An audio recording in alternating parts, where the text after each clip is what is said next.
Good morning, good morning, good morning, and welcome everybody. We'll be underway just shortly.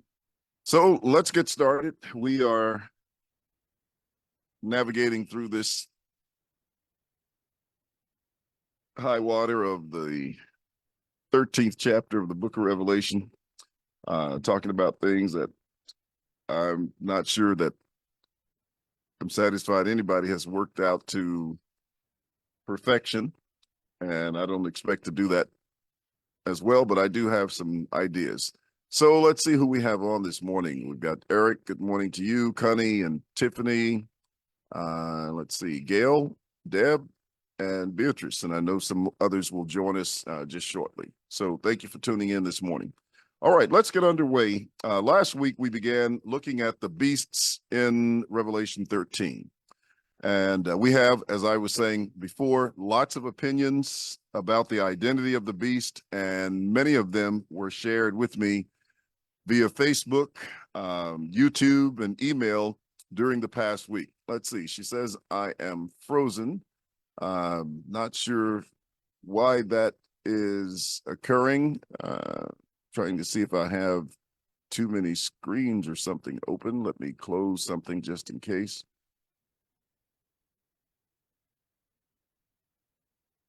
And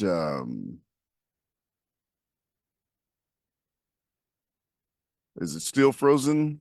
Okay. Eric says everything is good with him. All right. So as I was saying, there were many opinions about who the beast is in Revelation 13. I got emails, I got responses from YouTube and some from Facebook as well. But nevertheless, that let me know people were looking and they were watching, they were studying, and trying to find a solution to this. Now, I'm going to give you some of those, and we'll look at them, and then I'll give you what I think it is as well. One person applied the 10 horns plus one. We talked from Daniel chapter 7 on last week, and I told you that somebody was going to add or subtract horns with the 10-horn beast in Revelation chapter 7, verses 7 and 8. And I always try to encourage people not to do that because I don't think that's the way to approach it. But they're going to do it in spite of it. They're going to take the 10 horns and they're going to add the little horn to that, and they're going to come up with 11 horns. And then they're going to subtract 3 horns, and they're going to either get 8 horns, or they're going to get 7 horns, depending on whether they subtract from 10 or whether they subtract from 11. And I just don't think that that's the way to approach it, because everywhere you look, it's a 10-horn beast, whether it's in Daniel or whether it's in the book of Revelation, all the way to chapter 17. It never changes from being a 10-horn beast. Now, what that refers to might change, but the fact that it's a 10-horn beast all the way through, the imagery and occurrences remains the same. So that's one guiding principle of interpretation that I take in looking at them. But one person said, and I don't think this was you, Tiffany. As a matter of fact, I know it wasn't you because I kind of know who this was. But one person applied the 10 horns plus 1 to the Caesars and then subtracted Galba, Otho, and Vitellius in order to arise at Vespasian. But that doesn't work, because the beast, as I said, has 10 horns all the way up to the time of the destruction of the woman or the harlot. In addition, during this same time, neither of those Caesars had yet come. That is the 7th, the 8th, or the 9th. And 5 of those Caesars had already fallen by the time the book of Revelation was written. The 6th was currently reigning, which was Nero, and therefore he was the reigning Caesar at the time of the book of Revelation. So if you take the horns and make them the Caesars, there was never a time when all of them existed at the same time. They were not contemporary in their rule of Rome. They were consecutive.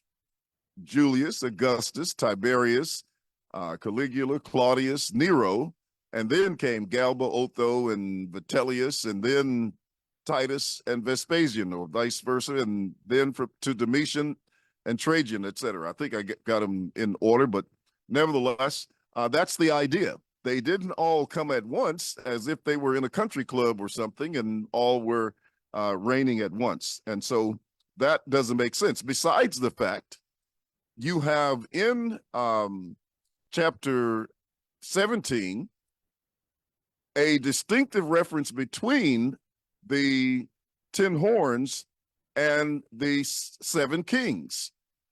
So you can't make the 10 horns in that chapter equivalent to the 7 kings. That's totally different.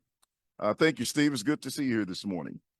The text clearly says that the 7th Caesar, Galba, had not yet come. I know some people eliminate them altogether, but you can't eliminate them, at least not based on history, nor based on the way the Old Testament calculated kings or documented kings, because there were kings in the Old Testament, some of whom didn't reign but for a month or two, if that long. I think some may have been shorter than that. But if you go and study the kings of Judah and the kings of Israel, you'll find that there are some in the list who have extremely short reigns, and yet they are counted as kings. So if that's done for the kings of Israel and Judah, why not do it for Rome as well?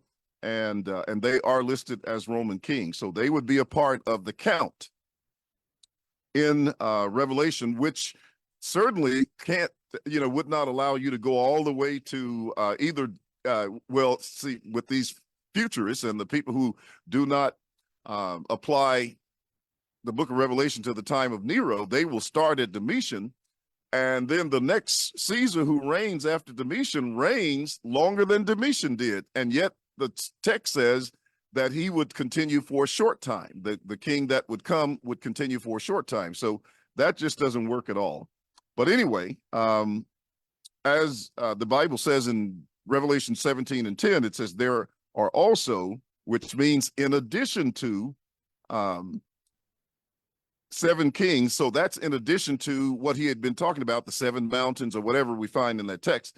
And he says 5 have fallen, 1 is, and the other has not yet come. So the 7th had not yet come, and when he comes, he must continue a short time, Revelation 17 and verse 10. So those kings who reign for a short period of time would definitely be in the running. And note also that the 10 horns were yet a composite entity and existed at the time, and none had been subtracted from them, none had been added added to them. The 10 horns which you saw, verse 12, are 10 kings, not were and not will become less, but they are 10 kings, and that's at the time the book was written, who have received no kingdom as yet, but they receive authority for 1 hour as kings with the beast. Another view was to make the 4th beast refer to Greece, but there was no seating of the court and coming of the Messiah after the Grecians fought the Maccabees, and nor was their power completely shattered, in the sense that you had the great white throne scene that followed it. So that just doesn't work as well. And then you have a view that says that it was Cestus Gallus who retreated at the time of the siege, based on Josephus with Wars, Book 2, Chapter 19, Section 6. Now, this view conflicts with the chronology of Revelation, at least from what I can see.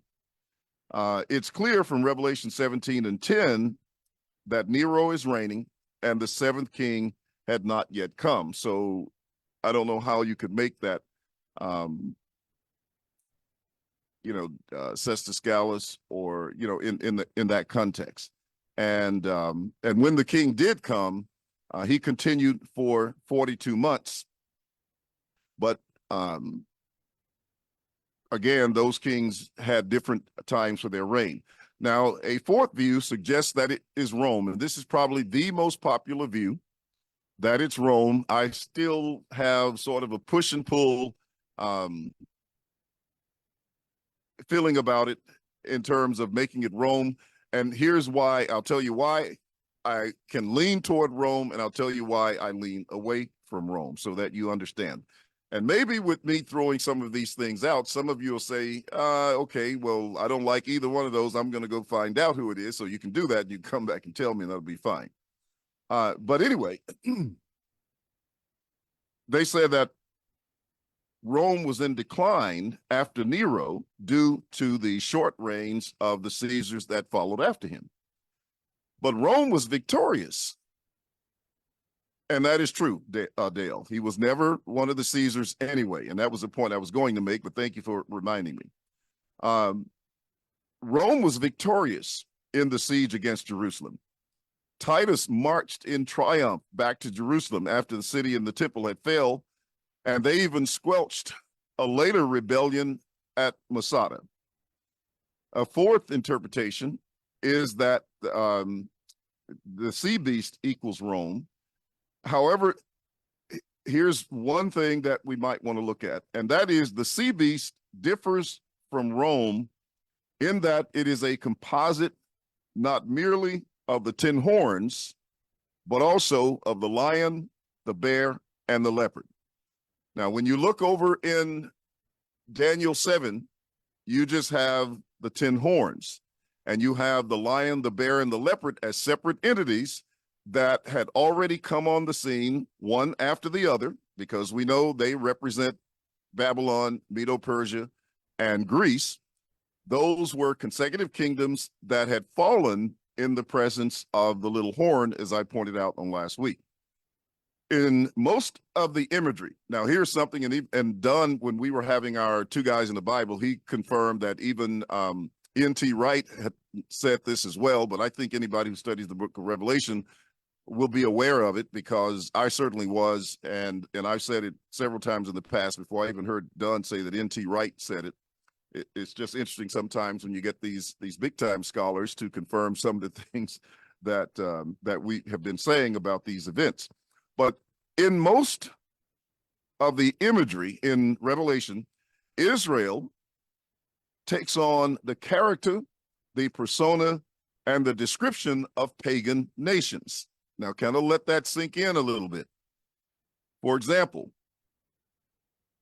she becomes Jezebel. And what was Jezebel? Was that Phoenician or something? What was she? I can't remember. But anyway, in chapter 2, Israel takes on Jezebel. Now, that's another one, Deb. I didn't mention that one because I was going to talk about that one a little bit later, but let's go ahead and say it. A lot of people think that the beast is Nero. Actually, that comes up in next week's lesson. But I don't think it's Nero for the pure fact that Nero is not around at the time of the great white throne and the coming of Christ in the book of Revelation. And you will note that it is the coming of Christ that destroys the city and the temple, and Nero is not around at that time. I don't know if you're familiar with it, but back during the time of Max King's debate, and I don't even know if I was a preterist at the time he had the debate with McGuigan, I can't remember. That may have been before my time. I know his first debate, I think I was still in high school, and that debate might have predated me as well. But he had a debate with Jim McGuigan, and Max had formerly held the view that it was Nero, but he had changed his view by the time he entered that debate. And McGuigan thought that he had a chokehold on Max, and so he argued that Max held that Nero was the beast of Revelation. And when Max told him that he had changed his view, it just kind of took all the wind out of the sail of that argument for Jim McGuigan. But anyway, and for that reason and others, I don't think it's Nero, but a lot of people do hold to that particular view. And when we get to, the identity of the beast, then we'll talk about it. Yeah, the Sanhedrin is another one. We could go on and on talking about who it is. And believe it or not, I don't reject that idea totally. Those are some of the ideas that I'm still turning around in terms of getting a solid conviction about it. But anyway, as I was saying before, some of these Israel takes on the persona of these pagan nations, and I'll tell you why I'm saying that if you haven't followed me so far. But Jezebel in chapter 2 is a reference to Israel. Satan, I believe, in chapter 2 as well, is a reference to Israel. Sodom and Egypt in Revelation 11:8 is a reference to Israel. And when I say Israel, I'm talking about the southern kingdom of Judah and Jerusalem, etc. She is Mystery Babylon. So she's taken on the characteristic and the persona of Babylon in the book of Revelation. So all of these pagan nations have now become Israel, or Israel has become, in this imagery, these pagan nations. And you can even look in some of the Old Testament passages and see where that takes place. I think Isaiah is one where Moab is referred to and as Israel as well. So, let's see, Deb says Jerusalem was our mother, but she became a harlot. That's correct. After Nero's demise and the following clamor for Rome's leadership in the year of the three emperors, Otho, Galba, and Vitellius, let's see, something, okay, I think another comment popped up while I was trying to read that. All right. Rome was perceived by the zealots, among others, to be weakened and ripe for overthrowing. Okay, and the zealots certainly factor in as well. I'll try to have a lot of that sorted out by the time I get to chapter 17. The dragon consisted of two beasts. That is correct. Rome and Jerusalem. Rome had 10 provinces. Daniel's last kingdom had iron, 10 toes, and was partly of clay. Iron and clay equals the sea beast and land beast. Nero, or 666, personifies sea beast or Rome. He was the sixth king of Revelation and of Revelation 17, just my thoughts. Some interesting points there, Eric. I still have a little bit of difference of opinion, and maybe by the time of next week, you'll kind of see where I am totally on this, but I'm going to continue to give some ideas because I appreciate the kind of feedback that we're getting, because this is going to help. And, I do go back and look at these things and try to add all this up and see what I can understand about it. So just understanding that idea of these changing personas that Israel becomes lets us know that pretty much anything, or at least in these apocalyptic texts, that Israel could become Babylon, which she did. She could become Medo-Persia. She could become Greece, and could she, in another way, become the 10-horned beast? I think it's possible. Now, that may not be conclusive, but I do think it's possible. And some of the comments that are being made do indicate that she's somewhere wrapped up into this when we think about it. Steve says Galatians 4 shows that the Jerusalem above was our mother, and she never became the harlot. The Jerusalem below is the harlot. That is correct. It's the Jerusalem who was below that is the harlot. And again, in that text, Egypt is Egypt, and the Jerusalem who was below correspond in terms of the persona. She had become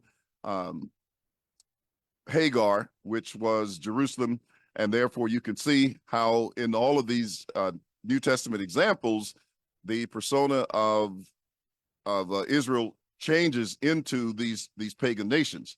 Now, beasts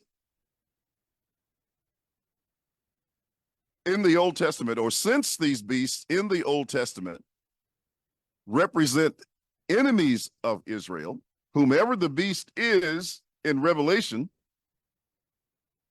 I would think would represent the enemy of the church or the saints. Beasts in the Old Testament were also said to receive a wound to the head. Solomon says, I'll comment on the little horn of Daniel 7:11. It was speaking pompous words, kind of like blasphemous words. That's true. Was slain, destroyed, and the body given to the burning flame. Okay, that's a good observation. If you proceed down the chapter, you'll see this little horn was making war against the saints, prevailed against the saints until the Ancient of Days came and judgment was made in favor of the saints against the little horn. You'll be interesting to hear what I have to say about that, Solomon, as we go along. Okay, so as I was saying, the beasts in the Old Testament were said to have received a wound to the head. Pharaoh and Egypt, the scripture says, you divided the sea by your strength. You broke the heads of the sea serpents in the waters. Psalm 74:13. You broke the heads of Leviathan in pieces and gave him as food to the people inhabiting the wilderness. Now, something else, another point that's interesting here is when the scripture in Revelation 13 and verse, is it verse 2 or 3? Yeah, verse 3, where it says, and I saw one of his heads as if it had been mortally wounded. The word wound there is a word that means butchered. And it's a little bit different from the second word that's used. But I also noticed that in the Old Testament passages, I think in these two that I just gave you, that the word that's used for breaking the head are different as well. And one of them does kind of mean to break in pieces. And I can't remember what the other one said. I'd have to go back and look it up. But that'll be interesting. If you go and look those up, you'll see where there's a distinction in what was stated concerning the wound and also the breaking of the heads. In Isaiah 51, verses 9 and 10, the text says, awake, awake, put on strength, O arm of the Lord. Awake as in the ancient days, in the generations of old. Are you not the arm that cut Rahab apart and wounded the serpent? Are you not the one who dried up the sea, the waters of the great deep, that made the depths of the sea a road for the redeemed to cross over? That's verse 10. So God crushed the head of Leviathan in the time of Egypt when he destroyed Pharaoh's army in the Red Sea. And so I know, we can talk about the sea from one perspective, but the sea is the idea of chaos, and these monsters are generally called chaos monsters.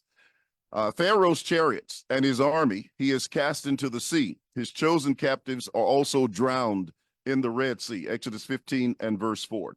Now, another point to note is that the beast was wounded by a sword. And as I said, the word wounded means butchered, like, it's kind of like the slaughtering of an animal. And some take that to mean the assassination of Julius Caesar, which is another idea for the beast and for the wounding of the beast. But the wound was not to an individual, but to the beast and to this composite enemy. And so the sword would suggest a spiritual battle with the Messiah, at least from my point of view, who fought against his enemies with the sword of his mouth, Revelation 19 and verse 15. The wound, I think, is the preaching of the gospel that affected the rulers early on during the time of the establishment of the church And once they got started, I was, dealing with some of that on last week.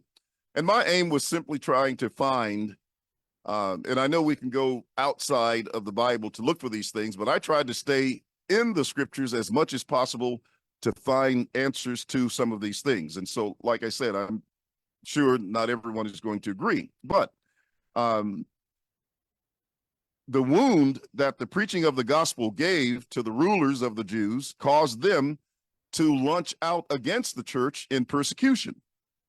And then if you follow that history after Paul's conversion, the scriptures say that the disciples had rest.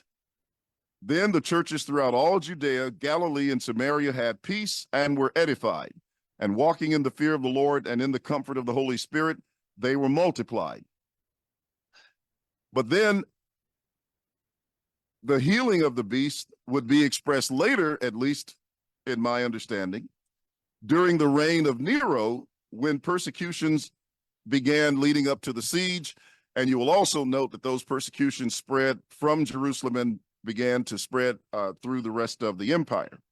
Now, here's some reasons why I think the beast refers to national Israel. The rise of the beast from the sea, again, is not necessarily a reference to the Gentiles, but to the fact that Leviathan, the beast of the Old Testament, was said to be the monster of the sea.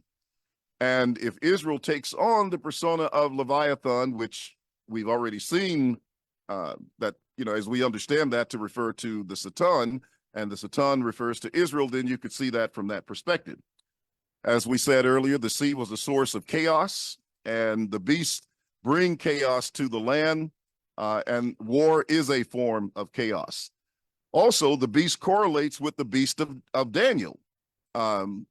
13:1 and Daniel 2:2-3, and also verse 7, as we were saying, you have all of these other characteristics now, a part of this tin horn beast. And so the lion, the bear, the leopard, and the tin horns are now all formed together. And yet it's this beast, excuse me, that makes war against the saints. So Rome, to me, doesn't fit that description of the beast. Now, I understand we've got Herod involved as well, but I think that'll come out a little bit later. If any of this is making, some sense to you, but these are kind of some of the ideas that I have. And Steve says, yes, I agree on the parallel of the beast being enemies of Israel in the Old Testament and therefore being enemies of the church in the New Testament. And Teresa says, yes, that's the wound. And Solomon said, Paul said their armament was spiritual, 2 Corinthians 10:1. Solomon, it seems like you and I have been on the same plane a little bit on some of this, because you're pulling up some scriptures that I have in the lesson. And so I can see, as a matter of fact, both of those I have here. Let's see what my time looks like. I got about a minute left, and I have more material than time. Christ above the heaven, Paul receiving authority from the Jewish leaders, Ephesians 6:12, to persecute the church. Christ comes and shakes the powers of the heavens in Matthew 24:29. So I think you're making some very good observations and correlations, at least based on the way I'm seeing some of these things. All right, so you have this correlation with the beast in Daniel chapter 7, and these are some of the reasons why, to me, Rome doesn't fit the description of the beast in Revelation 13. Now, I'm not saying that the beast in Daniel 7 would not necessarily be Rome, but I'm saying that those personas can transfer over to Israel, and Israel takes on the nature of these pagan nations, but that has to be guided by other things that are said in the text. So during the early days of the church, Rome protected the church from persecution. In the days of Claudius Caesar, Rome exercised restraint against the Jews. Paul even appealed to Caesar, where he was acquitted, escaping the murderous mob of the Jews. I think that it's Claudius Caesar who was the restrainer in 2 Thessalonians, that was restraining the man of lawlessness, which in my judgment were the Jews. who were destroyed at the brightness of his coming. Dale says the healing of the deadly wound may be understood as Nero. Yeah, I've heard that one too. I just don't accept it. I didn't list all of the reasons, I mean, all of the ideas that people had, but yes, that is one that people hold as well. And I don't hold to that. Because one reason is Nero was, he was the reigning ruler at the time. And then at his demise came the seventh. And he had not yet come. So I don't think he applied to the time of Revelation. But anyway, the beast makes war against the saints. Now, that is another very, very important key to understanding who the beast is, because it's the beast that makes war against the saints. That's Revelation 13, verses 5 through 7. Let me read the passages. Well, let's start at verse 4. So they worship the beast, or the dragon, who gave authority to the beast, and they worship the beast, saying, who is like the beast? Who is able to make war with him? So that very question causes us to really think about this, because this is something that God wants us to take notice of by asking the question in that manner. And so in verse 5, he says, and he was given a mouth, speaking great things and blasphemies, and he was given authority to continue for 42 months. So the beast has a limited time to continue. Interestingly, just before coming on the air, I got a message from Eric concerning some of these time periods as related to this lesson.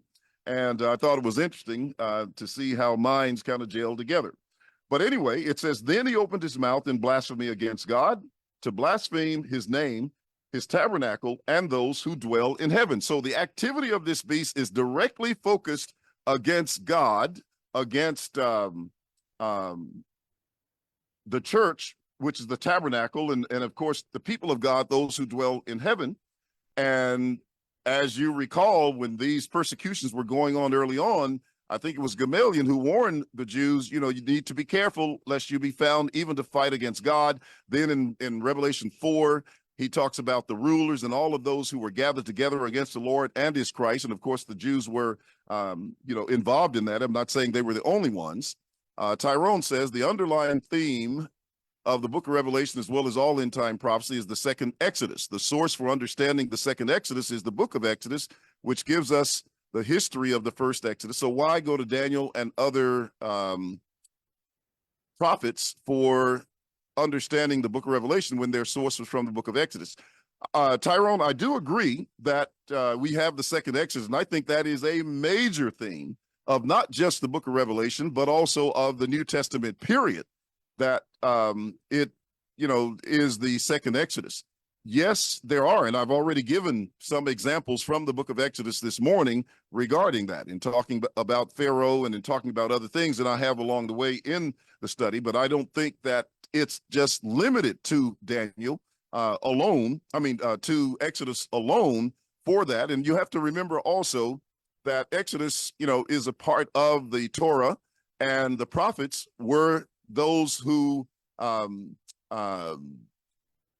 were teachers of Torah in their prophetic messages. So you can't get away from their applications of Torah throughout. So when you're reading the prophets, you're actually reading applications of the Torah, and at least that's my understanding. Now, in Daniel 7, starting in verse 21, and we're over time, he says, I was watching, and the same horn was making war against the saints and prevailing against them until the Ancient of Days came, and a judgment was made in favor of the saints of the Most High, and the time came for the saints to possess the kingdom. Now, I'm not going to read the other verses for time, but I'm going to go to verse 25. He shall speak pompous words against the Most High, shall persecute the saints of the Most High, and shall intend to change times and law. Then the saints shall be given into his hand for a time, times, and half a time. Well, there's that time frame. There's the time for that war, the time, times, and a half time, which is 3.5 years. But it says the court shall be seated, and they shall take away his dominion to consume and destroy it forever. And then the kingdom and dominion and the greatness of the kingdom shall be given to the saints of under the whole heaven shall be given to the saints of the Most High. His kingdom is an everlasting kingdom, and all dominions shall serve and obey him. Steve says, I think Daniel is sourced because of the fact that it talks about the beast in the same terms and imagery. Definitely the point, Steve. I agree wholeheartedly with that comment. You cannot look at the specificity of these beasts as they are mentioned in Revelation 13 with the lion, the bear, the leopard, etc., and the 10 horns, and not see the imagery of Daniel in that context. And since Daniel is talking about the total shattering of the power of the holy people and resurrection, etc., all themes of the book of Revelation, you just can't leave it out. So I am convinced that that's what's going on. Well, look, I'm going to have to stop here. We are not going to finish it. And so let me stop. I will try my best to incorporate all of this remaining information into the study for next week. And then we will pick up there and maybe finish up on chapter 13.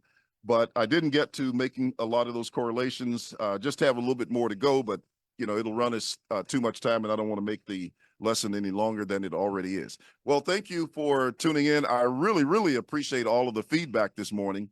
It just shows how people are studying, how we're all working on this, and some great feedback and comments as well.